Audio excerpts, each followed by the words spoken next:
We're being joined online by Governor Mike Dunleavy. He is governor of Alaska, previously served as state senator for 5 years. Governor Dunleavy, thanks so much for joining the show. Really appreciate it. Hey, Ben, it's great to be here. Thanks for having me. So let's talk about what you are doing in your state to reopen. So you've issued some new orders that allow people to reopen. What exactly is the status in your state? So we're going to what we refer to as phase one. We have 5 phases laid out, but phase one basically lets folks get back to getting into restaurants at 25% capacity. The restaurants will reconfigure their indoor dining so that families can come in, get reservations.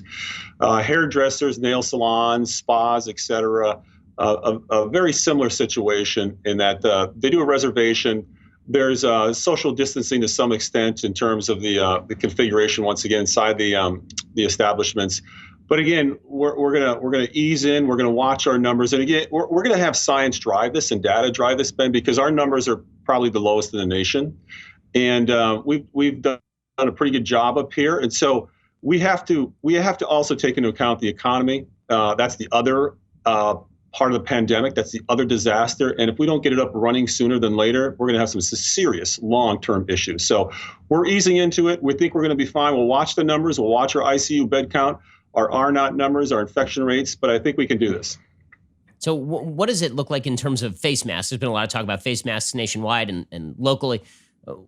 Is there an order in place that folks are supposed to wear face masks publicly, or is that more up to personal discretion?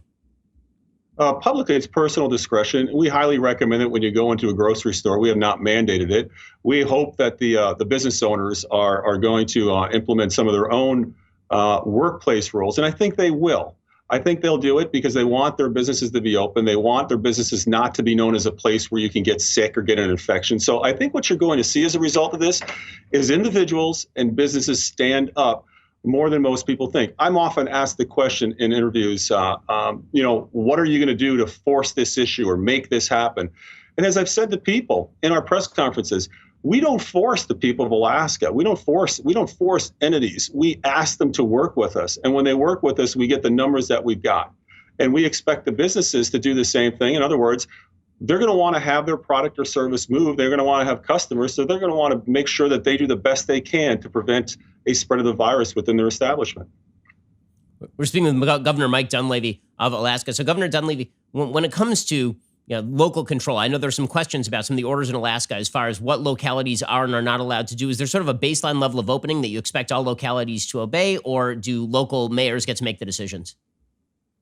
We work with our local mayors. It's a big, diverse state. It's interesting. Just like we're in a federalist system in the United States where you have states that we believe governance closest to the people is the best. And so we work with our mayors. We work with our local governing officials.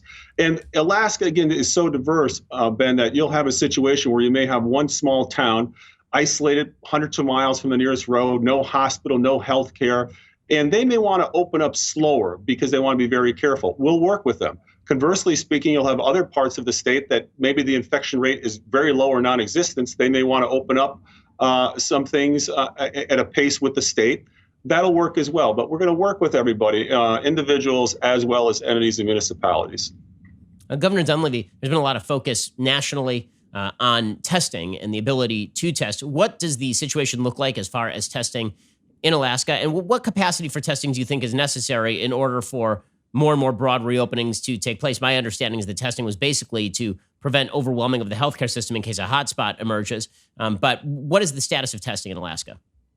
So we're trying to test more and more people like everyone else. We actually produce many of our own swabs here in Alaska. The swabs have been difficult to get nationwide and internationally because everybody wants them at this time. We're going to start the process of producing our own vessels, our own plastic vessels for the test. And we're working on reagents. If we can get more reagents here in Alaska, we can test more. We can help track more where this virus is. And I think what we're going to find, I'm no doctor, but I think what we're going to find, Ben, is that a lot of us have already been infected. A lot of us have already had this virus, but we just don't manifest it in an illness. And that's going to be important to know.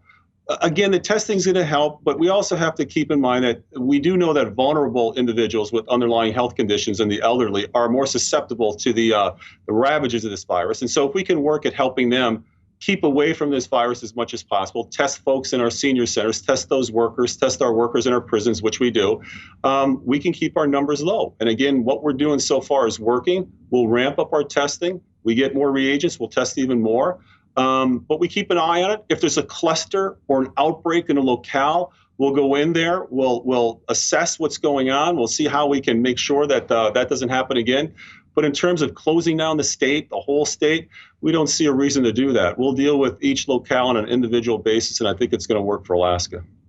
Now, have you been able to ramp up what they call contact tracing, having people who are able to run down the number of people who have been contacted by somebody with COVID-19 after the tests have actually ramped up? That's been, of course, one of the recommendations that has been trotted out there is that states should not only have testing regimens capable of identifying the hotspots, but then enough people on payroll who can actually contact trace to make sure that they don't spread beyond the hotspot.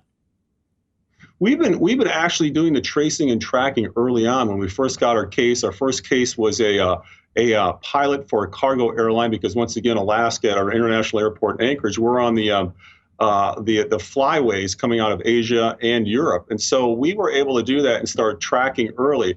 And because our numbers are low, we haven't had to put a lot of people on the payroll for tracking, but we're going to start ramping that up, as well as the complete, I guess you would say, when I say tracking, and this is not a dystopian a nightmare where we're going to put people in a database and then track them later on. But for the purpose of this virus, we're going to ramp up more individuals that are going to be able to keep a database, just so we can find out what's happening and dig down deeper. But again, we've been doing this since the beginning. We'll just start ramping it up more and more. It's been Governor Mike Dunleavy of Alaska. Governor Dunleavy, one of the main centers of danger has been nursing homes. This is true across the nation. What sort of measures are you taking in Alaska to protect vulnerable populations? Because obviously not every population is of similar vulnerability. If you're young and healthy, there's a very, very good shot that you will be fine, even if you get COVID-19. But if you are elderly or if you have pre-existing conditions, that's obviously very different. How is Alaska treating differently situated groups? So the folks in our institutions, such as our seniors in our senior care homes, we locked that down early because we knew that this is going to be a population that could be hit hard. We watched what happened in Seattle, and so we locked it down early. We test our folks there. We test folks that are going in there to work. We're limiting very much so the visitation into these institutions, including our prisons, including our hospitals, a psychiatric hospital, including the senior centers. And so we really haven't had an outbreak in any of those institutions. And we want to keep it that way. The other thing we have, Ben, which is very different than other states, is we have about 150 to 200 communities that are many, many miles off a road. Some of our communities are hundreds of miles away from a road. Some are even 1,000 miles away from a road. And so they're isolated, they're small, they don't have great healthcare facilities. Some have no doctors, no hospitals. We want to make sure that the virus doesn't get into those communities. And so we're very careful in terms of travel, non-necessary travel going into some of our communities to make sure that doesn't happen. And like I said, so far, it appears to be working. We're under no illusion that we can stop the infection. We've always said we will get more and more cases. What we wanted to prevent was this, and this is important, not overwhelming our hospitals. So since we have not overwhelmed our hospitals, our ICU bed count capacity is about 45%, I should say, right now. We believe that we have an opportunity here to revive this economy before the economy gets in more trouble. One of the things that's been fascinating is to watch as the media attack governors who are moving toward reopening. Have you gotten a lot of flack from either local or national media for reopening? Obviously, you've seen that sort of flack applied to Brian Kemp in Georgia. You haven't seen it applied in nearly the same ways to Jared Polis in Colorado. Perhaps that has to do with political affiliation, or perhaps that has to do with the crowding of a state. Obviously, Atlanta is a major population center. Have you gotten any of the same sort of flack in Alaska for your moves towards reopening? No, we haven't. We haven't yet because of our numbers and the fact that we actually follow science and data and we don't politicize it. Alaska, the other thing with Alaska is we've had a history of disasters in Alaska. I mean, we are used to disasters in Alaska. I hate to say that. Earthquakes, volcanic eruptions, floods, fires. It's a common occurrence up here. And when this happens, all Alaskans pull together. There's no discussion about right or left, Republican, Democrat. Everyone works together when we're in a disaster in Alaska, and we work really well. And so the press has been focused on getting the news out to the people about our counts, how we're going to reopen the businesses, et cetera, et cetera. So, no, we've been spared that. with regard to governors like Governor Kemp, again, I tell people governors know their states better than anyone else. I can't tell Governor Kemp what to do or what he should do. He knows his state better than I do, and vice versa. We know our state up here better than most people. Again, that's the whole concept of states and federalism and local control. I think the governors are doing the best job they can. I think the president's doing the best job he can. Nobody wrote the handbook on this pandemic, as we know, Ben, and so we're going to get through this. It's just we're going to learn a lot from it. Well, Governor Mike Dunleavy of Alaska, really appreciate your time, sir, and thanks for all you're doing for your state and moving in safe and responsible fashion toward reopening. Thanks so much for joining the show. Thank you. Thank you very much. I hope you enjoyed that clip from The Ben Shapiro Show. If you did, go ahead and hit the subscribe button so you stay up to date on all of our future content.